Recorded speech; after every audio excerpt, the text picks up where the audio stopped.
estamos de regreso en Los Saprissa y a poco momento de disfrutar del podcast Dentro de la Cancha, que está muy interesante.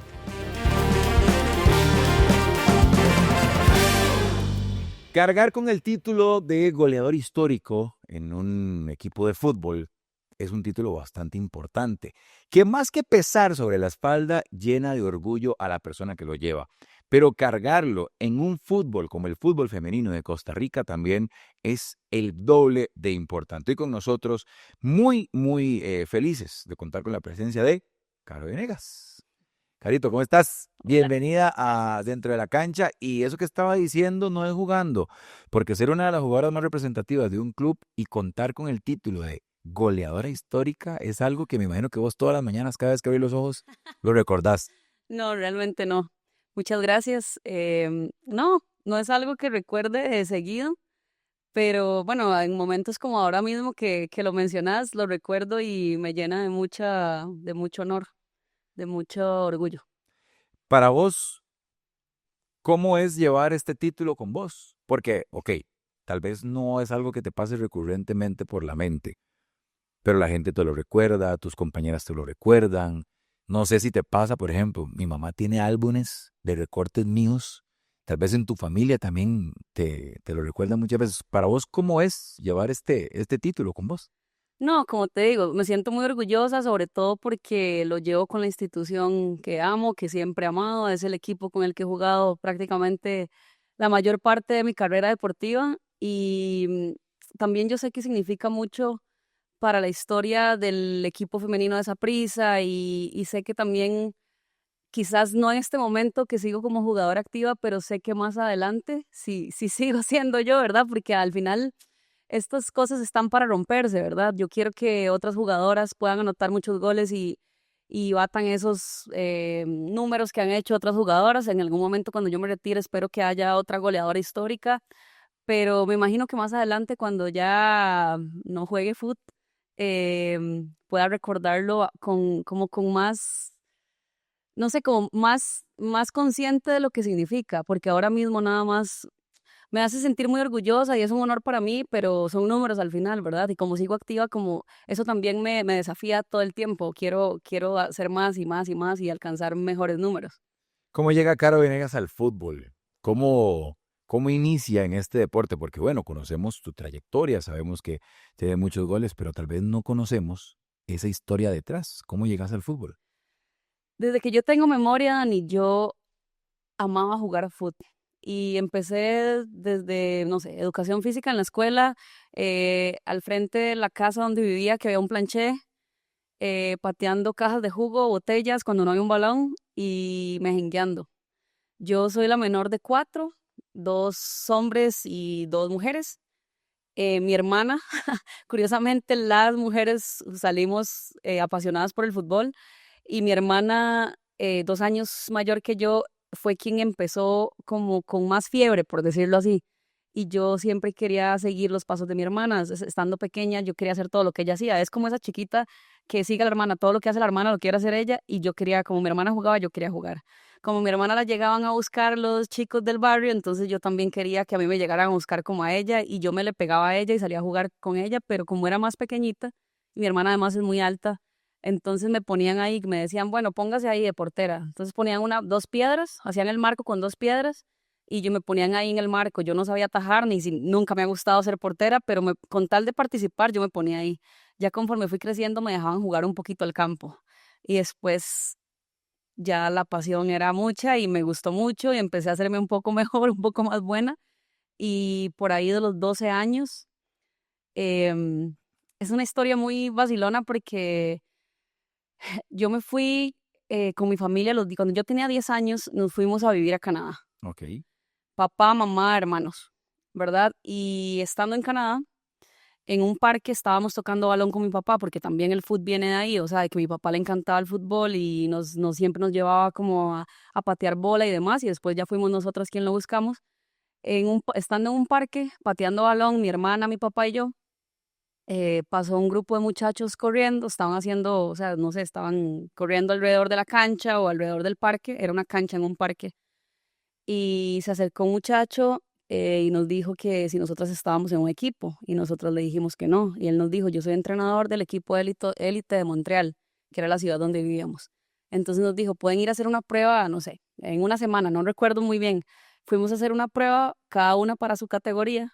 Mi categoría, si mal no recuerdo, era U12 o U13 y fuimos a hacer la prueba y quedamos en el equipo élite de Montreal, que era como el mejor equipo de niñas de la ciudad. Y nos becaron con ese equipo y yo digo que parece de película porque es como algo que uno ve en las películas, te ven en un parque, te mandan a hacer una prueba y pasas la prueba y te regalan la oportunidad de estar en un equipo y así fue como empecé por primera vez en un equipo. ¿Cuánto tiempo estuviste en ese equipo? En ese equipo estuve 4 años, más o menos, subiendo de categorías, por supuesto. ¿Llegaste en algún momento a compartir cancha con tu hermana? Sí, bueno, además de jugar jugábamos futsala, los sábados Bueno. futsala y los domingos fútbol.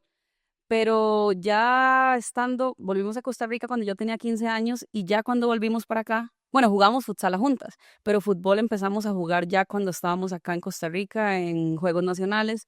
Luego en Primera División jugamos juntas y fue muy lindo porque mi hermana cerró su carrera con un mundial mayor y fuimos juntas a ese mundial mayor. Pero bueno, me adelanté mucho, pero así empecé todo. Pero eso nos lleva a la siguiente pregunta. ¿Cómo es o cómo ha sido tu relación con tu hermana a lo largo de la carrera de ambas?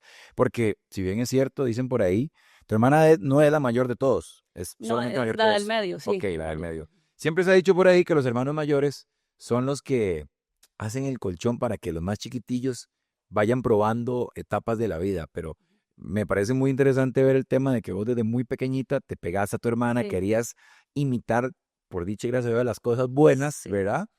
Pero también es muy interesante ver cómo fue ese avance en esa relación, ¿cómo fue?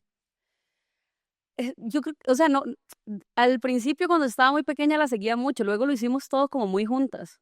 Recuerdo agarrar 2, 3 buses juntas en San José para ir a entrenar a la selección, yo en la sub-17, ella en la sub-20. Recuerdo que siempre andábamos juntas de arriba para abajo. Y, o sea, para mí es algo muy especial haber compartido carrera con mi hermana. Ella se retiró muy joven, pero haber tenido la oportunidad de ir a un mundial con ella, inclusive jugamos en Saprissa juntas algunos años.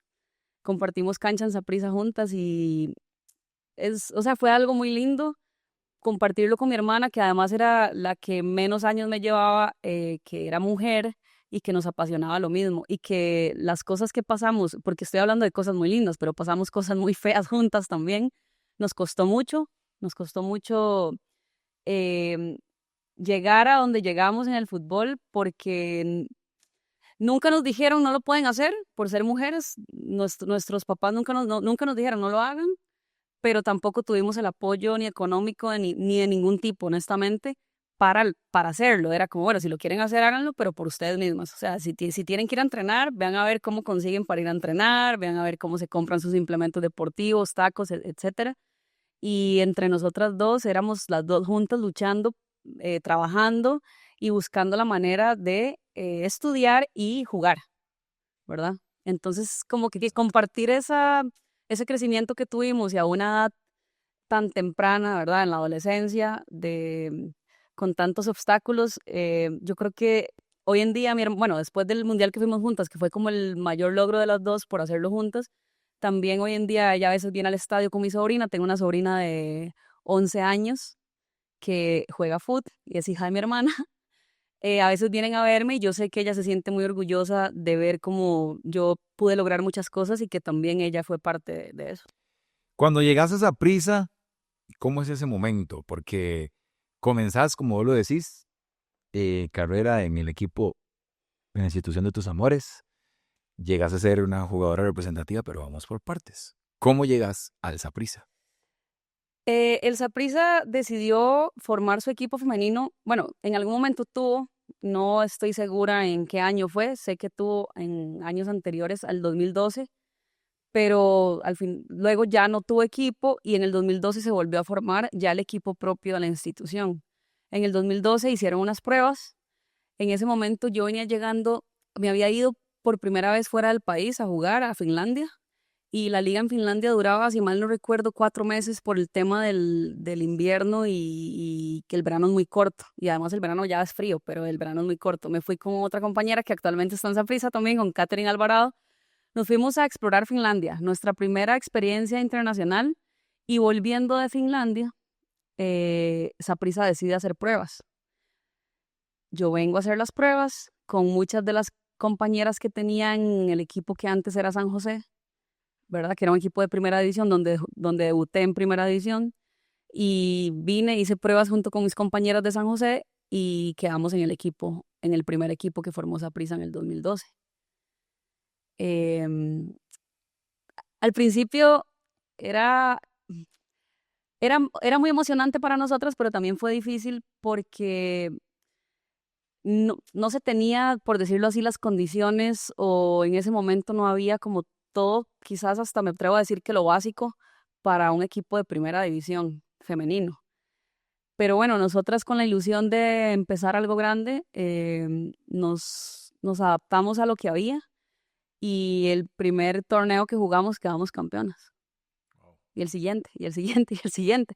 Pero lo recuerdo con mucha ilusión, sobre todo como por la inocencia que recuerdo que teníamos, que era como, ay, bueno, ahora somos Saprissa y qué ilusión, y jugamos en el estadio, y ahora tenemos, desde, no sé, vamos a hacer un uniforme de Saprissa, no teníamos el nombre en las camisetas, o sea, habían muchas carencias en ese momento, pero nos fuimos ganando torneo a torneo las cosas.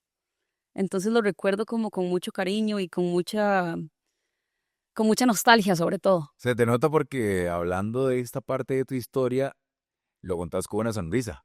Sí, Entonces también, cada vez que te acordás de todo esto, sabes que fue duro, que fue difícil, pero que a la postre también es como gratificante ver a dónde llegaste, tanto vos con tu carrera, como esas chicas que hicieron prueba en ese año 2012. Ahora hablemos de tus goles, porque eso es lo que nos tiene aquí. Goleadora histórica del Saprissa. ¿Te acuerdas del primero? ¿O está muy difícil recordarlo? honestamente no me acuerdo del primero. ¿No? Sería lindo poder recordarlo, pero no lo recuerdo. Y de tus goles que has marcado, ¿cuáles han sido los que más te han marcado? A vos, ¿eh? De los goles que has marcado, ¿cuáles han sido los goles que más te han marcado a vos? Bueno, un, un par de goles que me marcaron mucho fueron un par de goles que marqué acá en el estadio después de una cirugía, bueno, y recuperación larga de 9 meses, 10 meses de una lesión de rodilla. Recuerdo que volví a jugar y jugábamos acá en el estadio y metí 2 goles y lloré. ¿En el primero o en el segundo? Cre- En los dos. No, en el segundo ya no, pero en el primer gol lloré porque fue una recuperación muy larga y muy difícil. Y los goles en clásicos, por supuesto. ¿Cómo es anotar un gol? Porque, a ver, ya hemos conversado con jugadores como, por ejemplo, Ariel Rodríguez aquí, del tema de anotar un gol en un clásico para el equipo masculino. Pero, ¿cómo es anotar un gol en un clásico femenino? Demasiada euforia, es como demasiada emoción, es demasiado orgullo, no sé, demasiada adrenalina. ¿Sí? Se siente, es como una mezcla de un montón de emociones. Y al final también, si el equipo, o sea, si ganamos como equipo o sacamos o sea, hacemos un buen partido y sacamos puntos del partido, se siente todavía mejor, Sí. ¿verdad? Porque en el momento hacer un gol es muy emocionante en un clásico, pero al final el resultado es lo que más pesa. Entonces, dependiendo del resultado, así se vive como más el gol que se puede anotar en un Y clásico. hablando de goles, porque ya hablamos de goles importantes como los clásicos, ¿has hecho goles feos? Que vos digas, Ah, sí, pucha, qué gol más feo, pero fue gol. sí. He hecho goles feos, por ejemplo, hace, no sé, el año pasado, un tiro libre que intento cabecear hacia atrás, pero en lugar de cabecear con la cabeza, como que le doy con la espalda y entra. Pero, o sea, fue un gol feo porque yo no le quería dar con la espalda, pero entró con la espalda. O, no sé, un gol en el segundo palo que tal vez yo voy cerrando, o sea, me pega, no sé, en el hombro, el pecho y entra. O sea, no digo que... Son es goles que no hay- feos, es pero que no hay- circunstanciales. no es que sea feo, porque todos los goles son bonitos, sino que es como, cuidado, no lo hace. Sí, sí, es como anda huevo que no lo haga. Como manda huevo que no haga que no haga ese gol. Entonces no es que sea feo, sino que es como, no, Sí, no es pero como, también es no es como, un golazo, no es un golazo, no es sí, aquel pero gol. también es como de, No era lo que quería, pero me sirve. Y hay que estar ahí, o sea, también hay que estar. Si usted se posiciona bien, también es de posicionarse bien, pero hay goles que, o no sé, de un centro que, no sé, te pegan la rodilla y entra. O de esos goles que está la bola que suelta y un montón de piernas en el área y Que va vos y ahí el marco solo, ajá. Pero no hay goles feos. Ok, no hay goles feos, sino goles, llamémoslos goles circunstanciales Goles del momento. Ahora, has hecho un gol que vos decís, uff, lo enmarco y todo así, en la refri lo pongo. Sí, sí, sí. ¿Cuál? ¿Que te acuerdas? Bueno, los goles de cabeza siempre me gustan. Y si es un gol, o sea, que tal vez el coro de mi compañera fue muy bueno y yo la agarré así en seco y ojalá haya entrado en el ángulo, para mí es un buen gol. De sorteo. A mí me gusta mucho cabecear. Sí. En algún momento, no recuerdo si en ese momento había transmisiones, pero un gol de chilena, igual de un centro. Recuerdo hacer un gol de chilena de un centro con esa prisa. Y no sé, de repente los goles de que no es tu pierna hábil, por ejemplo, de zurda, meter un buen gol de zurda, no sé, al palo largo, para mí es un buen gol. Yo es que la zurda solo para caminar la tengo, porque nada más, o sea, yo no me quiero que hacer un gol con la pierna izquierda, debe ser un momentazo. Ahora, hablando de goles chivas, de goles feos, de goles raros, goles importantes para vos. Dame dos, así, pero, o sea, ya hablamos de goles como en clásicos, así, pero que vos digas, mae, le hice un gol a fulanito de tal, a fulanita de tal. Pero puede ser solo con Saprissa. Y si tenés algún gol con la Cele, también lo puedes mencionar. Es que para mí hacer un gol en un mundial es increíble. Es así como la tapa del perol, como dice. Sí, o sea, por lo que yo recuerdo haber sentido, tuve la oportunidad y el privilegio de anotar un gol en un Mundial Sub-20, pero abríamos el Mundial, el anfitrión era Alemania. Abríamos el Mundial, el estadio estaba completamente lleno porque era el primer partido.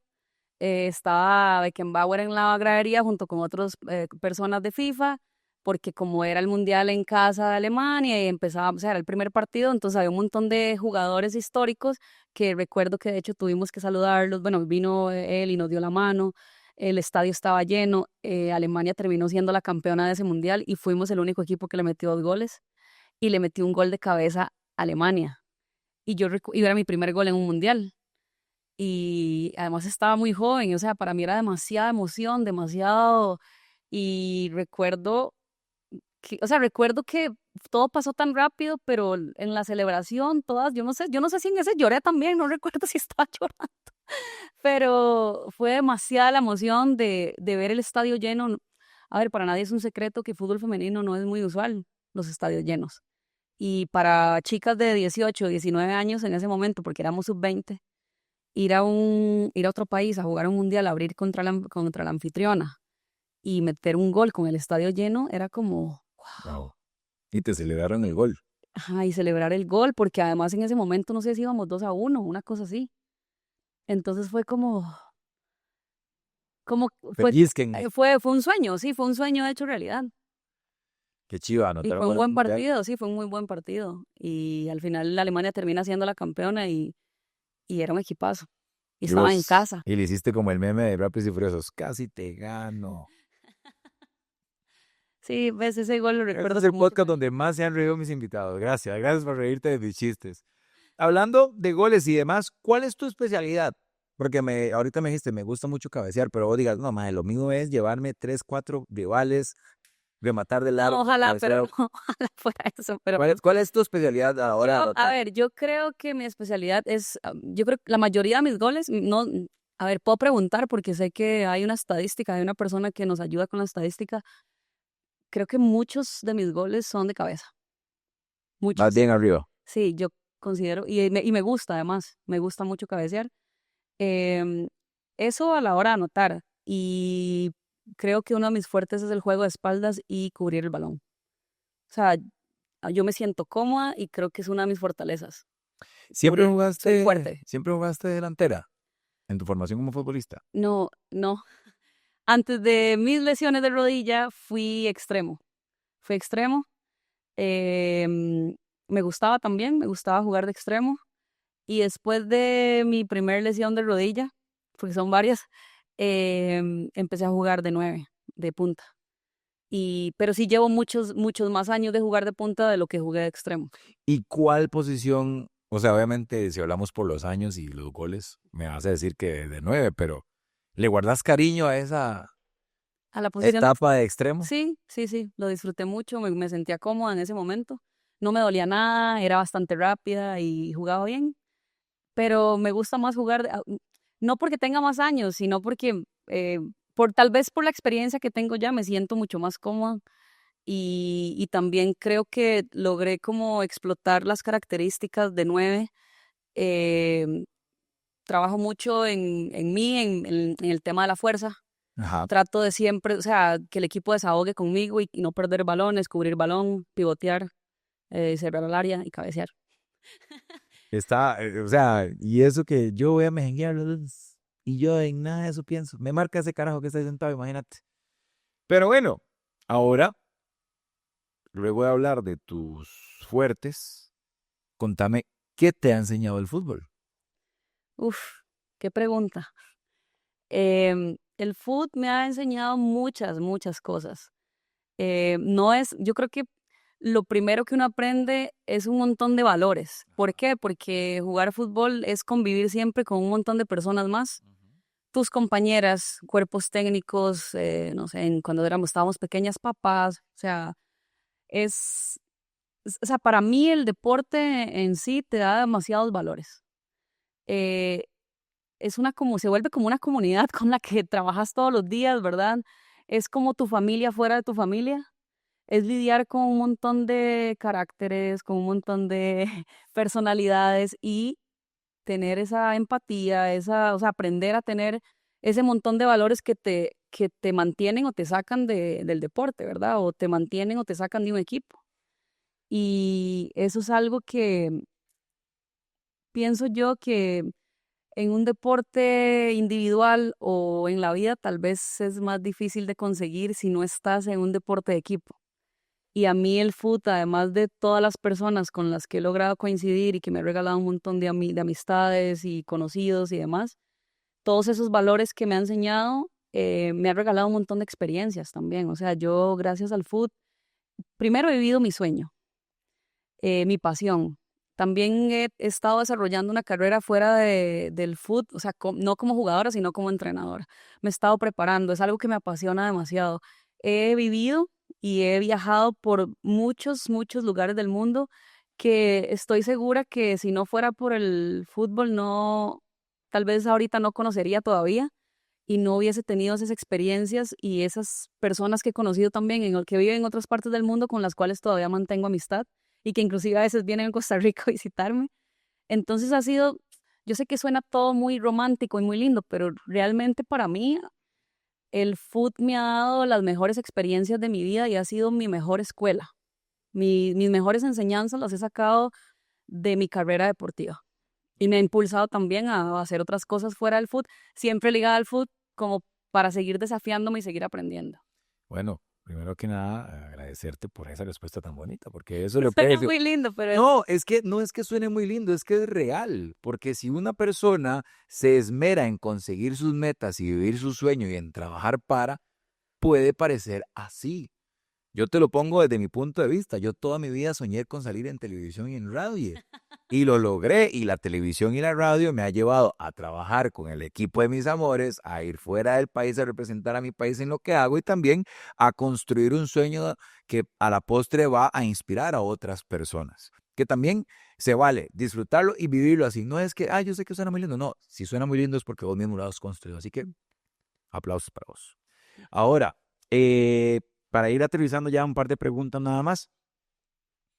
Un momento extra cancha que recordes, gracias a todas estas experiencias, que vos digas, me pasó algo curioso, me pasó algo muy interesante, jamás pensé que viviera algo así, pero extra cancha. No hacer un gol en un mundial, no ir a un mundial mayor algo extra cancha que te haya pasado, que te haya marcado también puede ser. me hubiera encantado pensar esta pregunta antes de venir.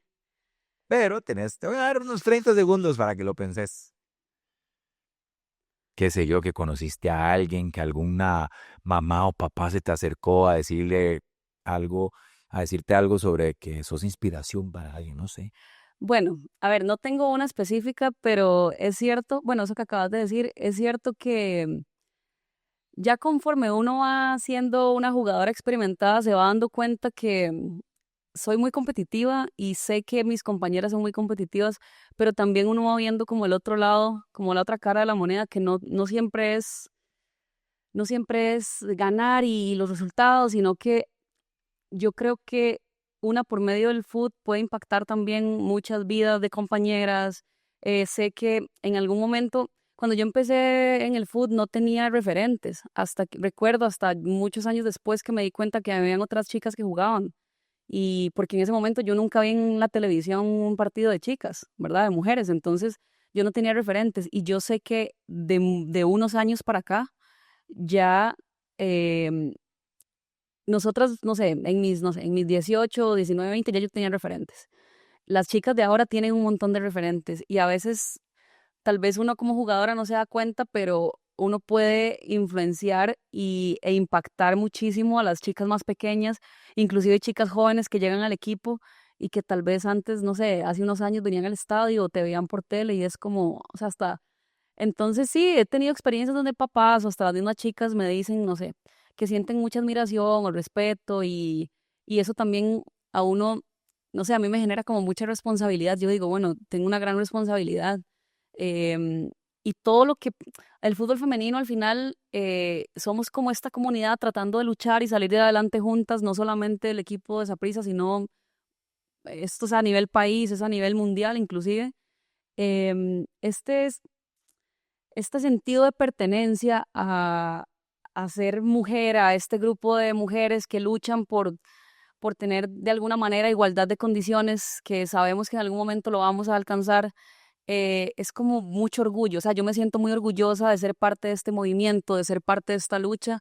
No siempre ha sido fácil, no siempre me he sentido orgullosa, a veces he querido tirar la toalla, pero he tenido momentos muy lindos y creo que, a ver, no tengo una anécdota específica, pero yo te podría decir que lo más valioso es los momentos y las vivencias que he tenido con mis compañeras, que muchas de ellas en este momento son mis amigas de hace 15, 16, 17, 18 años, ¿verdad? Tengo un montón de anécdotas que en algún momento me gustaría contarte, Vamos a hacer segunda parte de este pero podcast. ¿Por sí, qué no? podríamos ¿Por qué hacer no? segunda parte, pero sí te podría decir que haber llegado a este equipo y haber tomado la decisión de luchar por ser jugadora de fútbol, me ha regalado a mis mejores amigas y mis mejores anécdotas son con ellas. Qué chiva. La última, brevemente, porque para que quede algo para la segunda parte. ¿Qué te falta por alcanzar en el fútbol? Un montón de cosas, un montón de cosas. Creo que recientemente no me he puesto objetivos a largo plazo, me pongo objetivos a corto plazo. Y bueno, o sea, para hablar del muy corto plazo, quiero seguir compitiendo de la mejor forma en ese torneo. Y a un plazo muy cercano también me encantaría volver a levantar una copa con el equipo, con Saprissa, que mis compañeras tengan esa posibilidad también de ser campeonas por primera vez y nosotras volver a ser campeonas del torneo de primera división y, y aportarle al equipo, porque ya cuando sos una jugadora de experiencia, eh, bueno, pienso yo que los objetivos son más a corto plazo y ahí vas y te vas desafiando. O sea, yo alcanzo un objetivo y lo logro y digo, ok, ¿ahora qué sigue? Entonces, ok, sigue este y sigue este. Pero así, a muy corto plazo, seguir compitiendo en un buen nivel, aportarle al equipo y buscar un campeonato con Saprissa. Muchísimas gracias a esa cámara que está ahí. Un mensaje rápido para toda la afición morada que ve el programa y también sigue el equipo femenino. No, a todos los morados y moradas, decirles que, bueno, que me siento muy orgullosa de ser parte de ustedes y que el equipo femenino necesita de su apoyo, que queremos que nos apoyen y que los esperamos en el estadio. Gracias, Garito. Nos vemos la próxima en la segunda parte. ¿Te parece? Súper.